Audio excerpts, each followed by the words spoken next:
Morning, welcome back to sunny Kent, where my dog Scrappy and I are out for another walk to enjoy the countryside and talk about enterprise AI adoption. Well, he's enjoying the countryside, I'm talking about the AI. His knowledge is pretty limited, if I'm honest. So first of all, thanks very much to those of you who watched my first couple of videos. I really appreciate all the feedback, and one of the things that's come out of it is I want to try to make these as useful as possible to folks who are working in enterprise AI, trying to figure out how best to implement it in their organization. So today I want to talk about a pretty common situation that I come across, which is the misapplication of AI, where deterministic code might well play a much better role in solving the problem than using a non-deterministic large language model. And I'll give you, first of all, let's talk about what is determinism. So you might have heard that large language models are non-deterministic. And what this means is that for the same query going in, you might get a different answer each time. You can put any query you like in, something simple like what's the weather today, or something more complicated like generate a business plan, and you'll get different answers every time. Hopefully the weather one will be factually the same, but it will be worded slightly differently. And that's because these large language models do have a certain amount of variance in their outputs. And when you do the opposite, when you write a computer program in Python or even a formula in Excel, when you put the same inputs in, every single time you get the same outputs. And the other thing about writing deterministic code is that it's very cheap to run in comparison to a large language model responding to a question. So when you ask a large language model, for example, to add two numbers together, it might sit there and take 30 seconds to get back to you with an answer. But you do the same thing in Excel or even a calculator that sits on your desk, you get that number instantly, and you also pay very, very little for that answer.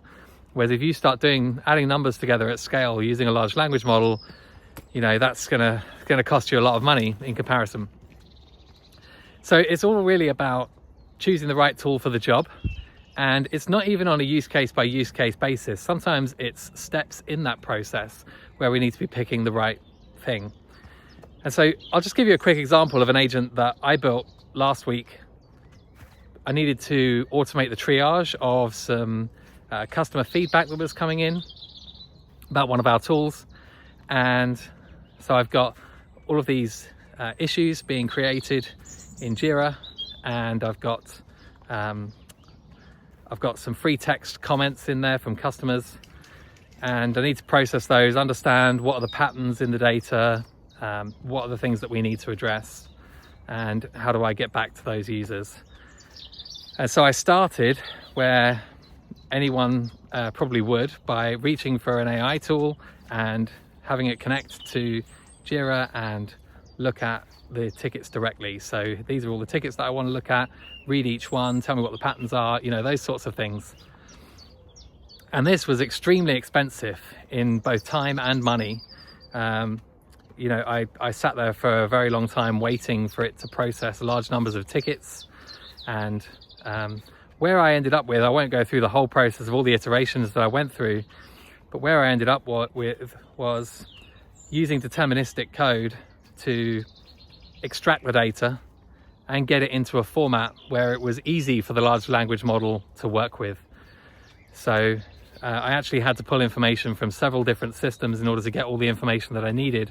So I wrote deterministic code that pulled all of that information into one space, and then with a single prompt now, I could ask whatever questions I needed to of that data. I could go back and forth very, very quickly with the large language model, working directly on that information.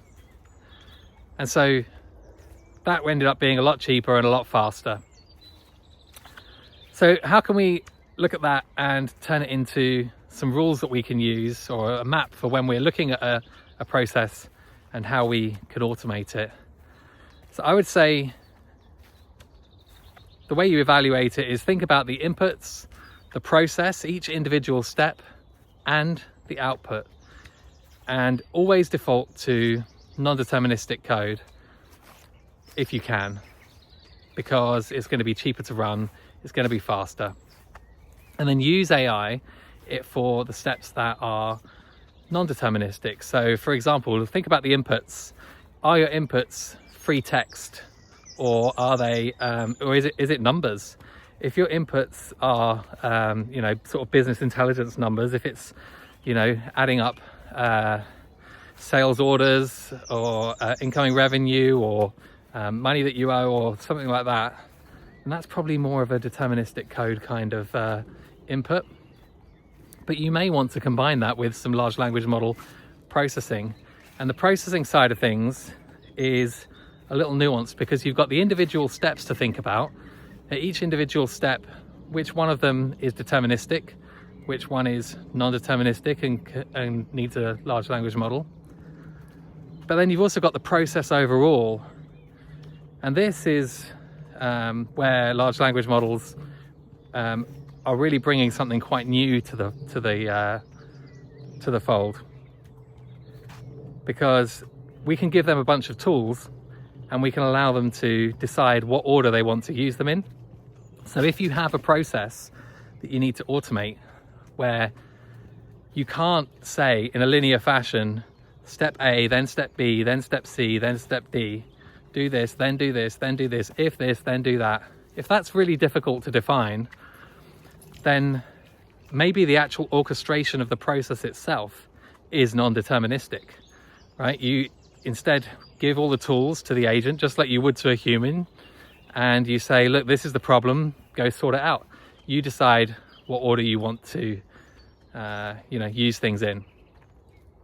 And the last part is the outputs, depending on what output you want. If you want a report that is full of numbers, a BI type report, probably a BI tool is the thing that you need. If you want some non-deterministic code to produce that report, I should say. If you want a written report that is going to be varying in structure or has lots of long prose text in it, then maybe that's non-deterministic output, and that's more suitable for a large language model.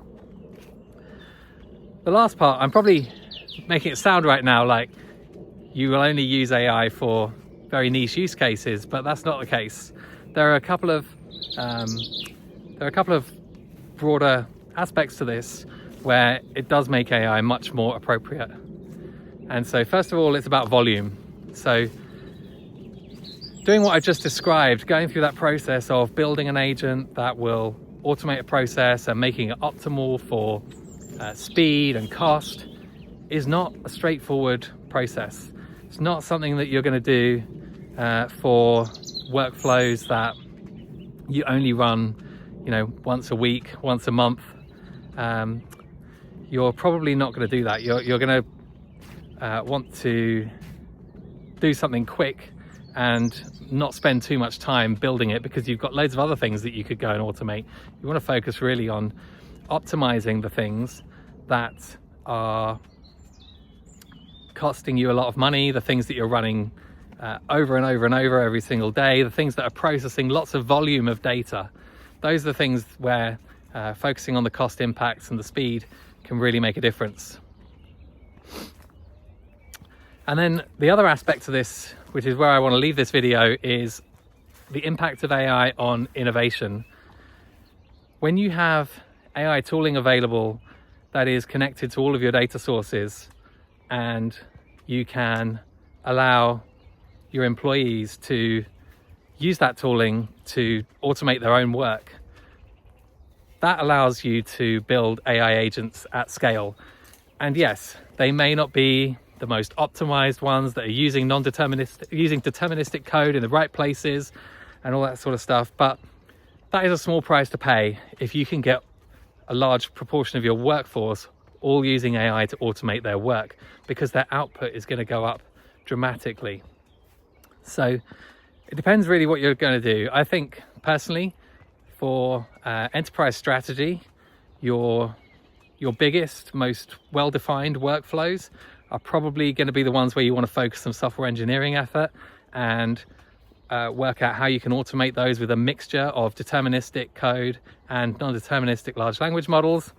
and then give everyone else in the organization a tool that they can use to automate their own work that is purely AI based, and you'll get some fantastic results that way. So thanks very much for watching. As always, I would love to hear your feedback. I want to make these videos for you, whoever you are watching these, and let me know what you want to hear about from the world of enterprise AI. See you next time.